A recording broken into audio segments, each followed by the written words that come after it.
Hoy hablaremos de rasgos de los falsos maestros, un tema que entendemos que es no solo pertinente, sino también necesario a la época que nos ha tocado vivir. Más aún, las profecías del Nuevo Testamento revelan que a medida que se acerque el regreso glorioso de nuestro Señor y Salvador Jesucristo, la maldad irá en aumento, o que los malos hombres irán de mal en peor. Y el texto que se ha escogido para hablar de este tema se encuentra en 2 de Pedro capítulo 2, verso 1, y que dice así: habrá también falsos maestros entre vosotros, los cuales encubiertamente introducirán herejías destructoras. En el texto vemos tres partes.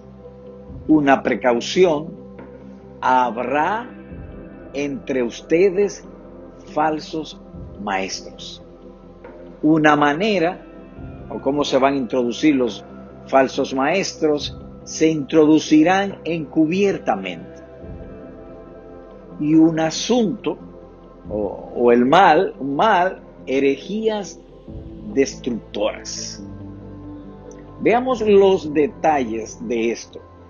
Dice: habrá entre ustedes falsos maestros. Lo primero que hace el escritor divino, en este caso el apóstol Pedro, es dar a la iglesia una precaución.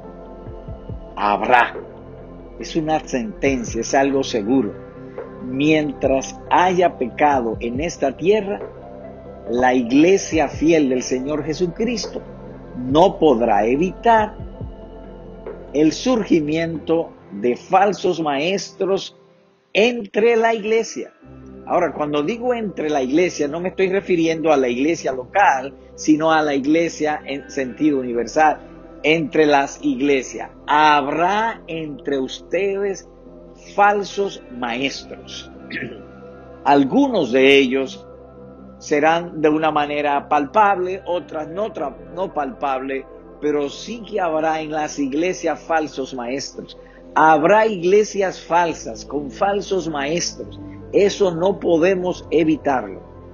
Luego dice la manera: introducirán encubiertamente. Y enfocamos esta palabra, encubiertamente.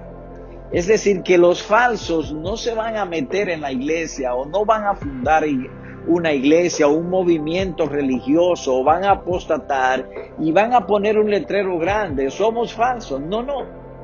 Va a ser de una manera encubierta. Un desconocido no puede introducirse encubiertamente a mi casa. No porque tan pronto llegue a la puerta yo le voy a detener porque es un desconocido. Pero un amigo, un vecino, un familiar puede hacerlo encubiertamente. Es decir, que él se mete, nosotros lo recibimos en la iglesia, pero viene con malas intenciones. O es aún peor, un instrumento de las tinieblas sin él mismo darse cuenta. Así que será de una manera encubierta. Y cuando decimos encubierta es que van a usar la Biblia y van a usar palabras bíblicas. Usted encontrará, por ejemplo, cuando Pablo le escribe a Tito, el tema de la circuncisión. Se introdujo encubiertamente. Como la circuncisión está en la Biblia, entonces ellos decían que para ser salvos se necesitaban dos cosas: la fe en el Señor Jesucristo y ser circuncidado. Pero nótense, encubiertamente. Del mismo modo, usted encontrará muchísimos que usan la Biblia para eso. Hay palabras que van a ser muy usadas, que son de la Biblia, pero son a través de falsos. Pastor, apóstol, iglesia, convertido, todo ese tipo de palabras van a ser usadas por los falsos para introducirse encubiertamente, de manera encubierta, dentro de la iglesia. Pero el Señor no los ha enviado. Recuerdo en una oportunidad me topé con una señora y ella decía ser pastora, y yo le hice estas dos preguntas.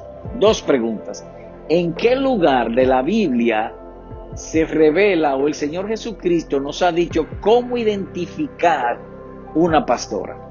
Esa es una. Y segunda pregunta que le hice, ¿en qué lugar de la Biblia se informa cómo poner en su oficio una pastora? Ella no pudo. Es decir, que Cristo no la ha mandado, porque Cristo actúa en su iglesia a través de su palabra. Y si no puede ser probado por la palabra, el oficio es falso. Yo no estoy diciendo que quizá esa señora sea creyente o no creyente, ese no es mi punto. Pero su oficio es de falsedad. Cristo no los ha mandado. Y no es nuevo. El diablo usó la Biblia, versículos bíblicos, para tentar al Señor Jesucristo. Si usted lee Mateo capítulo número 4, encontrará esta verdad, esta realidad. El enemigo Satanás, tentando al Señor Jesucristo, usó términos bíblicos. Así que ellos se van a introducir de manera encubierta. Usarán términos bíblicos, como he dicho. Por lo tanto, tú y yo debemos ser como los de Berea.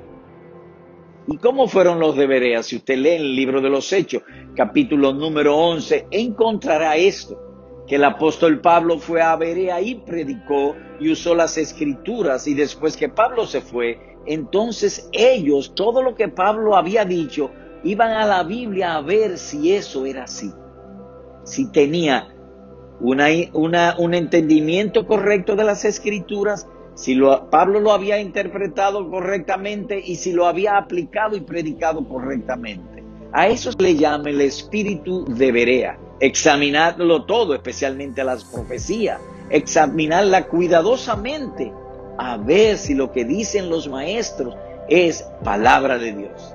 Un buen maestro, un maestro fiel y bíblico, va a decir esto, lo que Dios ha dicho, y lo va a probar por las escrituras. Algunos predicadores, usted los ve ahora, se paran en el púlpito y hablan y no hay Biblia por parte. Es pura imaginación religiosa. Ahora, ¿qué caracteriza las herejías y la falsedad? Dos características siempre tienen. El Señor Jesucristo le dijo a Pedro, apártate de mí, Satanás, porque no piensa en las cosas de Dios, sino en las cosas de los hombres. La esencia de la herejía es esa, que no son asuntos de Dios, sino asuntos humanos.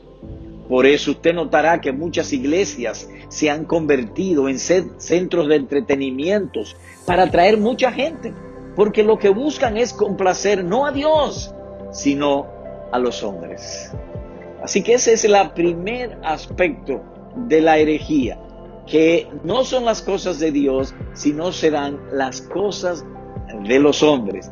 Y segundo, será por interés generalmente material.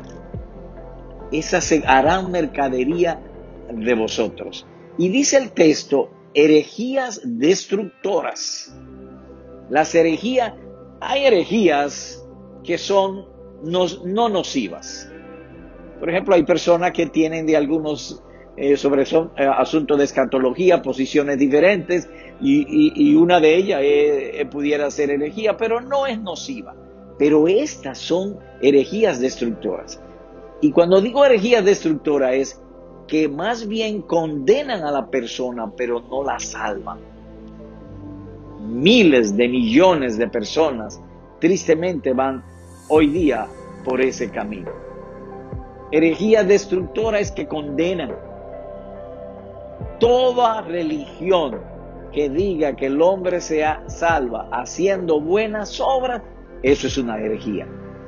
Toda religión que diga que Jesús fue un simple hombre, que no fue Dios manifestado en carne, como dice la Escritura, grande es el misterio de la piedad.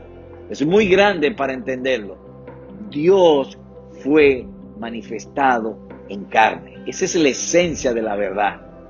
Y hay muchos de esos. Hay gente que niegan que Dios haya venido a este mundo. Niegan la justicia de Dios. Todo eso son herejías destructoras. Y los nombres abundan. ¿Qué debemos hacer? examinarlo todo cuidadosamente a la luz de las santas escrituras. Habrá también falsos maestros entre ustedes, los cuales encubiertamente introducirán herejías destructoras. Lo nuestro, orar. Señor, ten misericordia de nosotros. Tú nos creaste, tú nos formaste. Entonces completa esa obra. Danos buen entendimiento, danos conocimiento, danos discernimiento, que aprobemos lo mejor y seamos librados del error y podamos estar en pie sin ser avergonzados en el día de Cristo. Amén.